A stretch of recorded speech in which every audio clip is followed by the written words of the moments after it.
So, does this guy even talk about agriculture on his show?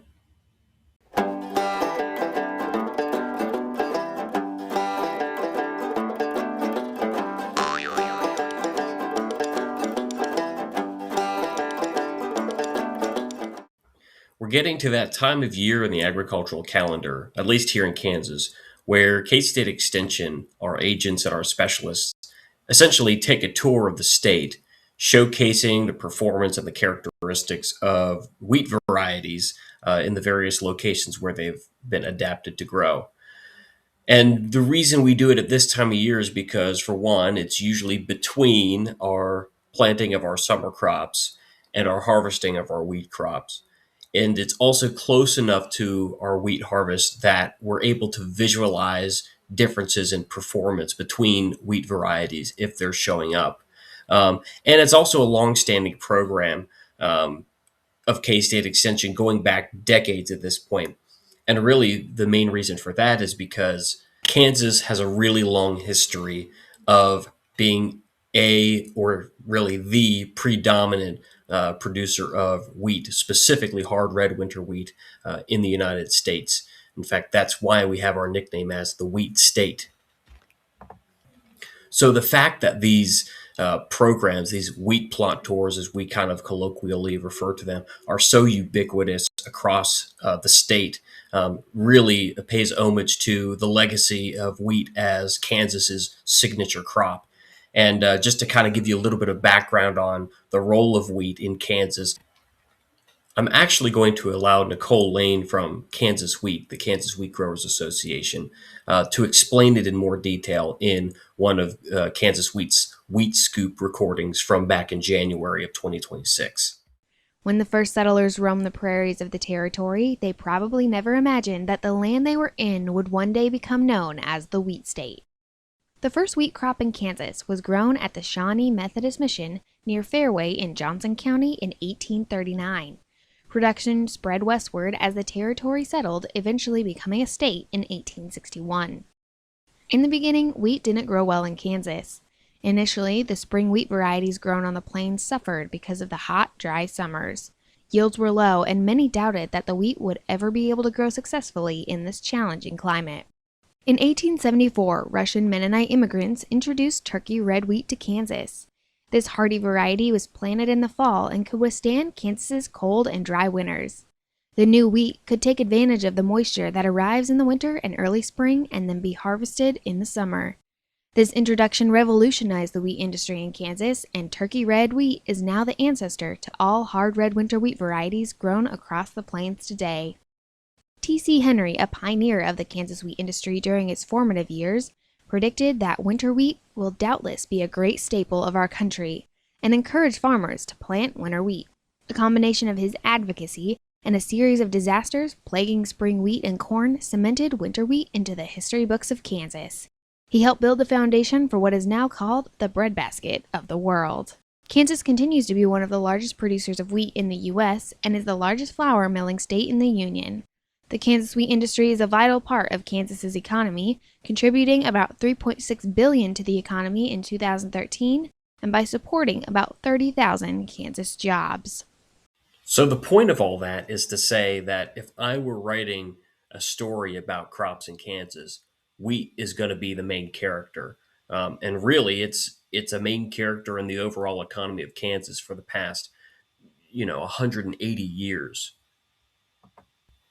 And yet, as time goes on, wheat becomes less and less of an important player in the state's overall cropping systems.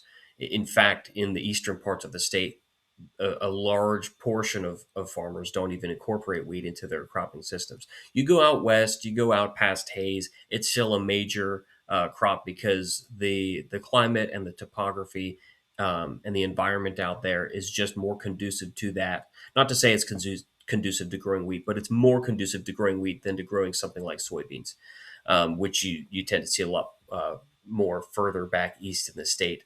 But really, the story over time, really in the past 40 or 30 years, has been the declining share of wheat in cropping systems in Kansas.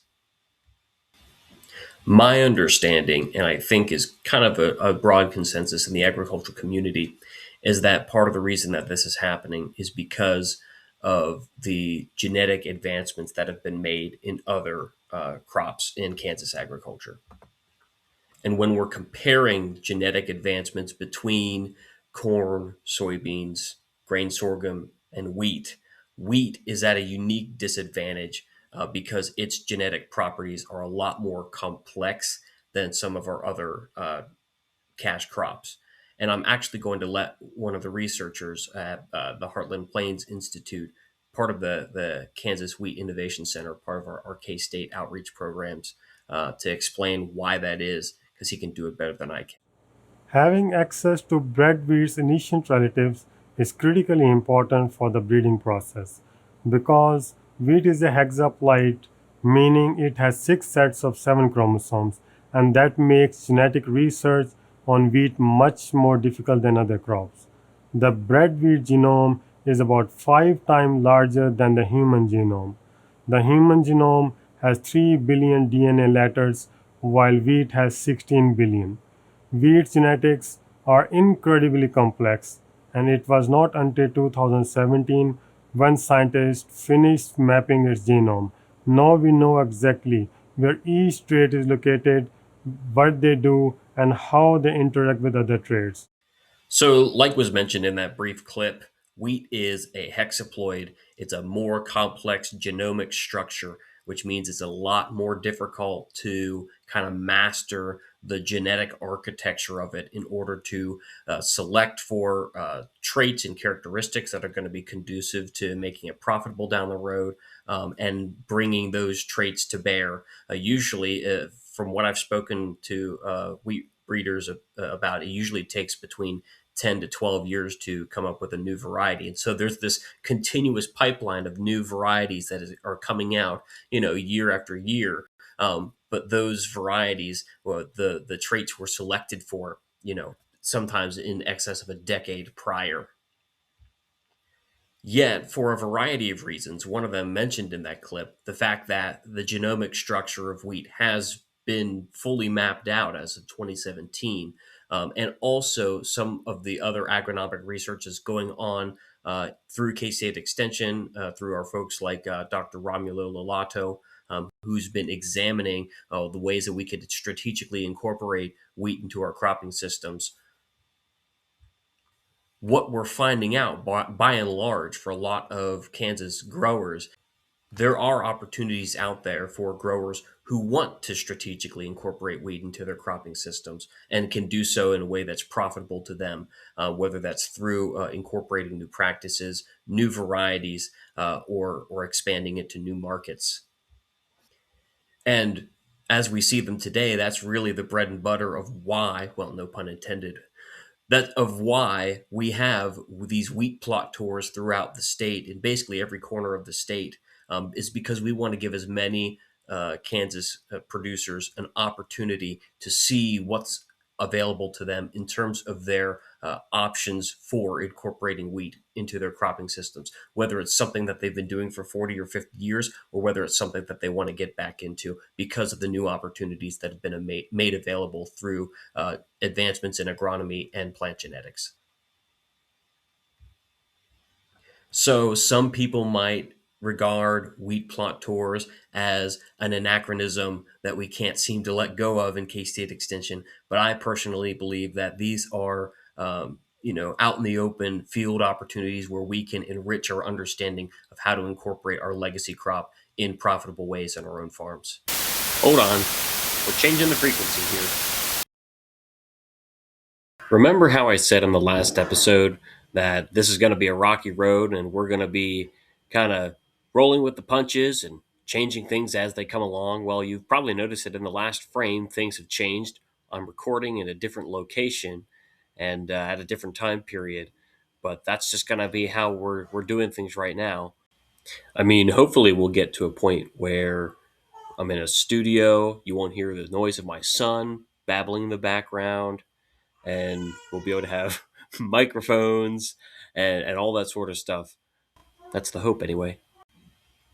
Anyway, right before I started to cut and re-record in a different time and location. I was talking about the role of wheat in Kansas and how it's evolved over time, some of the challenges that have been facing wheat as an enterprise in Kansas agriculture, and some of the possible opportunities that are going to be emerging, not only with advances in agronomic research or market access, but also in the complete mapping of the genomic structure of the wheat plant. So all of those things are exciting and provide opportunities for us to integrate wheat into our cropping systems once again, or in continuation of the legacy that we've already carried. And like I mentioned, the service that we provide to our Kansas farmers through the wheat plot tours is unique in that it's ubiquitous across the state. Between the beginning of May and the beginning of June, there will be locations and field days from Elkhart to Hiawatha and everywhere in between. Obviously, not going to cover every speck of dirt in the state, but it's still going to be an amazing opportunity for our wheat growers or even people who are just curious about wheat production, agribusinesses, researchers, academicians, everyone across the whole entire spectrum get an opportunity to basically see where the situation with wheat as a commodity, as an enterprise, and then as an industry is in the state. So here I'll just highlight a couple of things that are going to be coming up soon in that regard. Now, obviously, not every single one of these events is going to be of interest to a single Kansas producer, but really it just kind of highlights the point I've been making so far. Our extension units have really latched on to not only this mode of information delivery, but also the content specific to these events as well. So, between the locations where we've got wheat variety demonstration tours throughout the state, Harper, Pratt, Isabel, Kiowa, Spivey, Great Bend, Kinsley, Hayes, Lorraine, Newton, Bueller, Bueller, Bueller, Bueller, Bueller, Larned, Abilene, Inman, Ark City, Caldwell, Andale, Parsons, Clearwater, Belle Plaine, La Crosse, Ness City, Dighton, Lebanon, Esbon, Garden City, Beloit, Minneapolis, Solomon, and Belleville. And that's probably not even a comprehensive list. Now, it might be easier to think that perhaps the reason we've had so many of these events all across the state in previous decades is prior to the establishment of the interstate highway system, it was really difficult for people to get from place to place in a timely manner, especially during times of the year when there's going to be rapid response time between planting, turnout, harvest, all these sort of things that, March, April, May just kind of bang, bang, bang, one right after the other. Nowadays, it might be easier to think, well, we don't really have those kinds of limitations anymore. I mean, people are going to places like Commodity Classic, different parts of the country, or events with commodity associations. Uh, going to farm shows out in Illinois and Husker Harvest Days in Nebraska, and we don't really have the same kind of constraints on travel, and so the advantage of having numerous iterations of the same event over and over again has kind of lost its value. My thought behind that is it kind of goes back to the unique character and atmosphere of the state of Kansas. One of the things that I think is really interesting about Kansas is that from the Kansas Missouri border to the Kansas Colorado border, there is a wider variation in climatic regions in that distribution of space than there is from the Kansas Missouri border to the Atlantic Ocean. It's kind of wild to think about that just over the course of 450 miles, we're getting more variation in how weather, topography, geography interact with one another in that small range than in the combined 1,500 to 2,000 miles east of here. So, especially whenever you start hitting those critical transition zones right around the middle of the state, I mean, having a wheat variety demonstration plot in a place like Smith Center is going to still have a difference in outcomes than it will 30 miles down the road in a place like Phillipsburg. So, and those differences are critical for helping us to make determinations about how we're going to make management decisions using wheat variety selection and wheat management methods, and that's especially true because that's the area of the state where we have an intensive role of wheat in our cropping systems. It's kind of coincidental and ironic the fact that the area where we have the most variation in our geography and climate within the state is also the area that we're most intensive in wheat production. And I'll follow that up by saying that there's going to be not only variation in outcomes based on place, but also based on time. So if I go to, say, two different fields in north central Kansas, maybe one in Beloit and one in Mankato or something like that, they're going to have different outcomes in the same season as each other. And they're also going to have different outcomes as compared to themselves over time. The reason that's important is because if I say in 2026, the field in Mankato has a better outcome than the field in Beloit, but in 2025 was reversed, what that's telling us is that we're basically capturing the variation that's taking place in each of those fields over time and over space. And that's also a kind of a contributing factor of why having numerous locations of these events is so critical, especially for establishing rapport really with our producers, because it's one thing to say, oh, I wrote up this peer-reviewed paper that tells you all about what the parameters are for valuable wheat production and management decisions, but there's something to be said for being able to go out in the field and see it in different locations and at different times in order to kind of assess for oneself what's really going on out there. I'll provide a perfect example of something that I'm working on right now. So I'm currently on a research project where we're looking at the interactions of different cropping systems, including wheat and soybeans. And one of the things that we have to take care of is for all of our on-farm research trials, we have to make sure that we have rain gauges at each of the sites. We can't rely on rain calculations or rain readings at the local weather station, even if it's part of our Kansas Mesonet, something that I'll probably talk about in another episode.